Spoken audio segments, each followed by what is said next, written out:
السلام علیکم ورحمۃ اللہ وبرکاتہ۔ مصعب، ایک مسئلہ یہ دریافت کرنا چاہ رہا تھا، مسجدوں میں بہت سارے لوگ جو معذورین میں سے ہیں کرسی پہ نماز پڑھتے ہیں، تو اس کے لیے مسجدوں میں جو ہے دائیں بائیں کرسیاں رکھ دی جاتی ہیں۔ ابھی حال میں دیکھا گیا یہ کہ کئی نمازوں میں جو ہے وہ صف پوری نہیں ہوتی، مثلاً یہ کہ جو ہے دائیں طرف بائیں طرف کرسیاں رکھی ہوئی ہیں، تو جو معذورین ہیں وہ آ کر اس پر بیٹھ جاتے ہیں وہیں پہ، اور صف بندی میں صف مکمل ہوتی ہے، کبھی کبھی وہ بھی مکمل نہیں ہوتی ہے، اور کبھی دوسری صف تک چلے جاتے ہیں لیکن دوسری صف مکمل نہیں ہوتی کہ وہ کرسی تک جا کر ختم ہو جائے۔ تو اس میں اگر جو معذورین ہیں جو نماز پڑھتے ہیں کرسیوں پر، اگر ان کی صف 3 4 ہو جائے، ابھی دیکھیں ایک میں فوٹو یا ویڈیو بھیج رہا ہوں، اس میں جو ہے 4 صف معذورین کی جو ہے کرسی پر بیٹھی ہوئی ہے، صرف پہلی صف مکمل ہوئی ہے، دوسری صف کے لیے لوگ آ رہے ہیں۔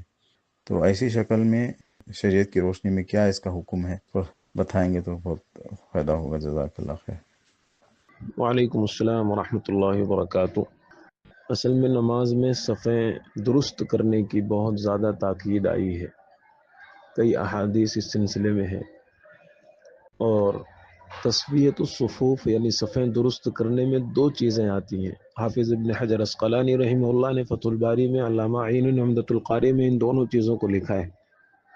اور وہ 2 چیزیں یہ ہیں کہ ایک تو صف مکمل سیدھی ہو،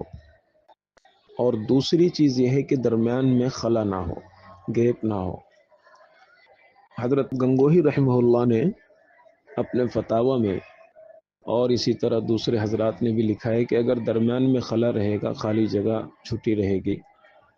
تو یہ مکروہ تحریمی ہے، یعنی یہ ناجائز ہے، حرام سے قریب تر ہے، غلط کام ہے، گناہ کا ذریعہ ہے۔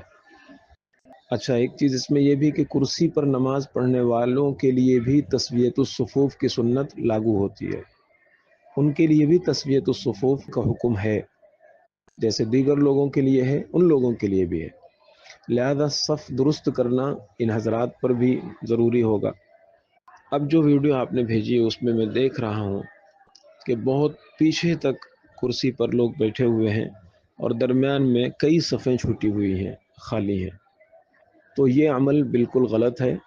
مکروہ تحریمی ہے، اور یہ درست نہیں ہے۔ ہونا یہ چاہیے کہ جب تکبیر ہو اور نماز شروع ہونے لگے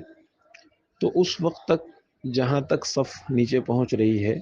کرسی والے حضرات بھی وہیں پر اپنی کرسی لگا دیں، اور اگر یہ یقین یا غالب گمان ہو کہ ابھی چند ساعتوں میں یہ صف پوری مکمل ہو جائے گی، اور وہ کرسی کنارے رکھ کر اللہ اکبر نیت باندھ لیں، تو بھی اس کی گنجائش ہے۔ لیکن جب اندازہ ہو کہ یہاں تک صف نہیں پہنچے گی اور پھر بھی اسی کرسی پر پیچھے پیچھے بیٹھتے جائیں گے لوگ، تو یہ مکروہ تحریمی اور غلط ہوگا۔ اس کو صحیح کرنا ضروری ہے، درست کرنا ضروری ہے۔ اور اگر کرسی صف کے بیچ میں رکھ دی جائے، یعنی جہاں صف ختم ہو رہی ہے اور یہ ہو کہ اب پتہ نہیں لوگ آئیں گے یا نہیں آئیں گے، تو کرسی وہیں پر رکھ دی جائے اور وہیں نماز پڑھ لی جائے۔ اب اگر بعد میں لوگ آتے ہیں تو وہ کرسی کے بعد اپنی صف بنا لیں گے، اس میں کوئی حرج نہیں شرعی اعتبار سے۔ لیکن یہ جو طریقہ آپ نے بھیجا ہے یہ بالکل غلط ہے، شریعت کے اعتبار سے ہٹا ہوا ہے، گناہ کا ذریعہ ہے، بلا عذر، اور ظاہر ہے کوئی عذر تو ہے نہیں اس طرح کرنے میں۔